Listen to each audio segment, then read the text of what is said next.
It's time now for a look at the latest in local sports and sports. Both the high school baseball and softball teams hosting summer camps this week. A lot of kids on hand participating in the camps. We'll hear from Coach Justin McDonald on Thursday Sports as the camp winds down. Today we'll check in with varsity girls softball coach Colt Brockington as the girls softball team also running an off-season conditioning program preparing for the upcoming season. Again, their season kicks off at the end of July before the start of school. Last year, a state runner-up finish. Here's our conversation with head varsity girls softball coach Colt Brockington. Here at Colt Brockton, everybody's got their all-season conditioning program and games, and the softball team's no different. So how's the softball workouts going? They're going great. You know, we're in June, we're going 3 days a week. We're on Tuesday, Wednesday, Thursday. Then in July, we'll go to 4 days. This week, our schedules looked a little bit different with our kids camp. So we've kind of been practicing around that. But so far, we've had a great summer. We're looking forward to starting to play some games. I understand the softball team's going to play several games before school ever starts. Is that true? Yes, sir. Our scrimmage game will be on July 29th, and then that weekend, I think it's August 3rd, we'll have a doubleheader here with Thomas County Central and ECI. So I have two competitive teams down here, and we're looking for an exciting time, exciting season. Everybody knows they won second place in the state last year, state runner-up, so you got a good nucleus coming back. It's all about pitching. Did lose a couple of your pitchers, so who's going to be in the circle? Yeah, you know, you can't replace what Addie and Dakota have done for this program, but you know, it's time to pass the torch, and we have some real good ones that we know that we can win with. Senior Reagan Harvey just committed to play at the College of Coastal Georgia here this past week.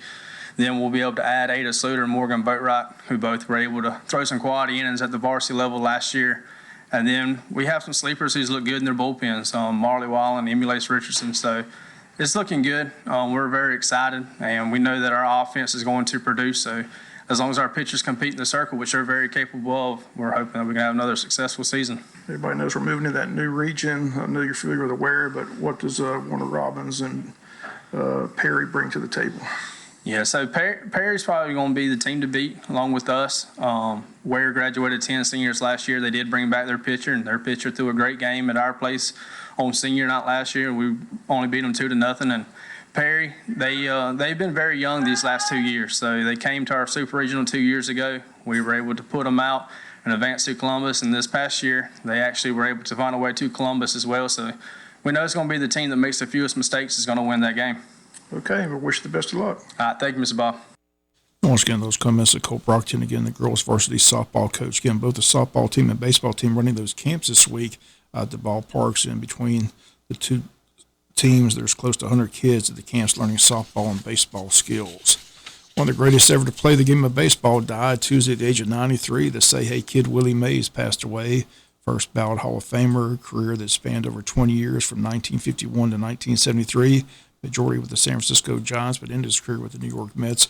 Won 2 MVP awards, 12 Gold Gloves, 24 All-Star appearances, 660 home runs, and spent 2 years serving in the military. And Willie Mays passing away yesterday at the age of 93. College World Series got one game in as weather played havoc with the night game. And FSU eliminated North Carolina 9-5. They advanced to take on the Tennessee Volunteers, who they would have to defeat twice to advance to the weekend championship series. On the other side, Texas A&M awaits the winner of the Kentucky-Florida game, which was postponed due to bad weather last night. They're going to play that game at 11 a.m. this morning. Again, the Florida-Kentucky is an elimination game. The winner will meet Texas A&M and have to beat them twice in order to advance to the championship game this weekend. Braves have an afternoon game today, 12:20 first pitch. They host the Detroit Tigers looking for this 3-game sweep. Braves win again last night by a final score of 2-1. Braves enter the day still 8 games behind the first-place Philadelphia Phillies.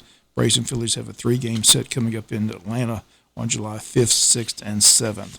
8 Wayne County All-Star teams getting ready for the state tournaments next week. The 8U girls softball team heads to Moultrie, Georgia. 10U girls team will play in Effingham County, and the 12U girls will be in Douglas. 8U boys will be in Effingham, 10U boys in Statesboro, and the 12U boys in Statesboro. The 14U boys playing in Effingham County. And we'll keep you up to date next week with all the teams, all the scores. Wish them all the best of luck. Hopefully some state titles next week here in Wayne County. That's going to do it for latest in local sports. Sports is